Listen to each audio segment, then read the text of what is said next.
এই যে ভাই, দুইটা হাত জোর করে বলছি, টুপি নিয়ে আর ঝগড়া করো না, মাসলাক নিয়েও ঝগড়া করো না, তাতে কল্লাই থাকবে না, টুপি লাগা বাবু। আমি আপনাদেরকে করজোর অনুরোধ করছি, আমরা তিনটি বিষয়ে এক হয়ে যাব। আমার মাসলাক আমার, তোমার মাসলাক তোমার, মাসলাক যার যার, দ্বীন ইসলাম তো সবার। আমরা তিনটি ইস্যুতে এক হয়ে যাব। তার প্রথমটি হচ্ছে ইসলামের সুমহান স্বার্থ রক্ষায় আমরা ঐক্যবদ্ধ হয়ে যাব। মুসলমানদের মৌলিক দাবি আদায়ে আমরা এক হয়ে যাব। আর বাংলাদেশের স্বাধীনতাকে আগ্রাসন মুক্ত রাখতে আমরা এক হয়ে যাব। আমাদের এই তিনটি স্বার্থের বিরুদ্ধে কাজ করতেছে অমুসলিম সম্প্রদায়, তিনটা। এর মধ্যে সবচেয়ে জঘন্য হচ্ছে কুখ্যাত কাদিয়ানী সম্প্রদায়। নিঃসন্দেহে তারা কাফের এবং অমুসলিম। তাদেরকে যারা কাফের বলবে না, তারাও কাফের, কারণ তারা আল্লাহর আখিরি নবী মুহাম্মদ সাল্লাল্লাহু আলাইহি সাল্লামকে আল্লাহ শেষ নবী হিসেবে বিশ্বাস করে না। চিল্লায় বলেন নাউজুবিল্লাহ। সেজন্য তারা কি? তাদেরকে যারা কাফের বলবে না, তারা কি?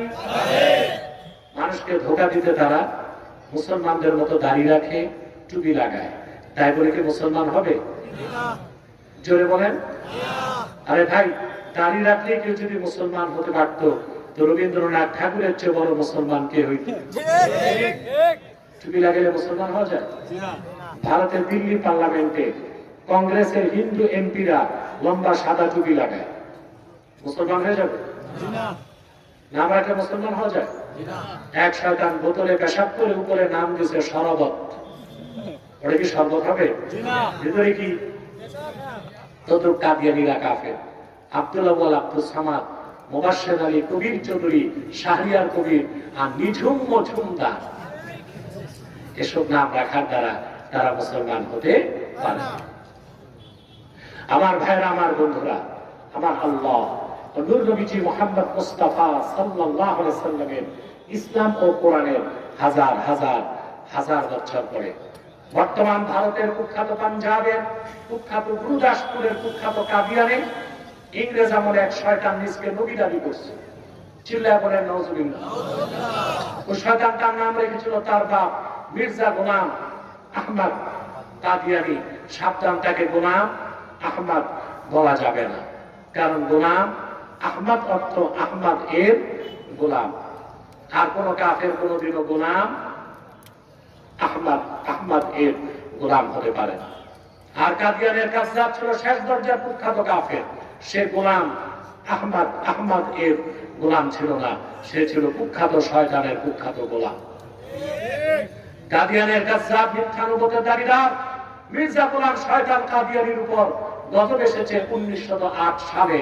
যখন গজব এসেছে, কাদিয়ানের কাযযাব মিথ্যানুবতের দাবিদার ইংরেজদের পা চাকা গোলাম মির্জা গোলাম শয়তান কাদিয়ানী 1908 সালে ধ্বংস হয়ে কুখ্যাত জাহান্নামের কুখ্যাত কুকুরে পরিণত হয়েছে।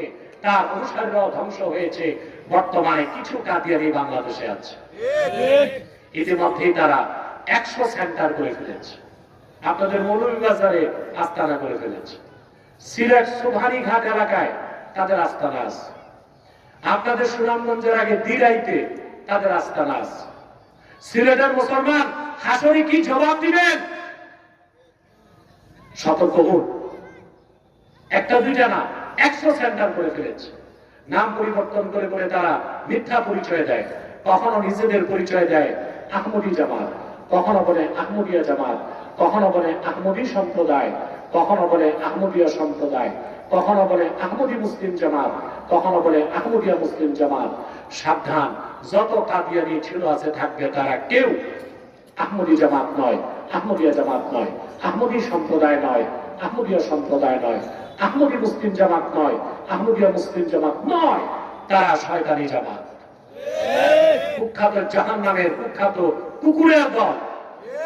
আমাদের সকল মাসলাকের আর সকল রাজনৈতিক দলের মুসলমানের একটাই দাবি, অনতি বিলম্বে স্বাধীন বাংলায় শয়তান কাদিয়ানীদেরকে রাষ্ট্রীয়ভাবে অমুসলিম ঘোষণা করতেই হবে, করতেই হবে, করতেই হবে। এই দাবি আদায়ে যদি তাহরিকে খাদ্যের উপর বাংলাদেশের ব্যানারে জান ও মাল দেবার ডাক আসে, কারা কারা প্রস্তুত আছে? সম্মানিত শুধু তাদের অর্থনৈতিক সহযোগিতা করবেন না, করেন? করেন। প্রাণ কোম্পানির যত জিনিস তাদের, সেজান কোম্পানির জুস তাদের, আর এফএল এর পণ্যগুলো তাদের, প্রথম আলো, ডেইলি স্টার, কালের পণ্য এগুলো তাদের। এগুলো ধরবেন না, কিনবেন না, বেচবেন না, মনে থাকবে? এখন সবাই বলতেছে প্রথম আলো, ডেইলি স্টারের বিরুদ্ধে, আর আমি বলি কত বছর আগ থেকে কথা বলে, বহু আগ থেকে বলি। যখন বলি তখন আমার দেশের মৌলবীদের কানে পানি ঢুকে না।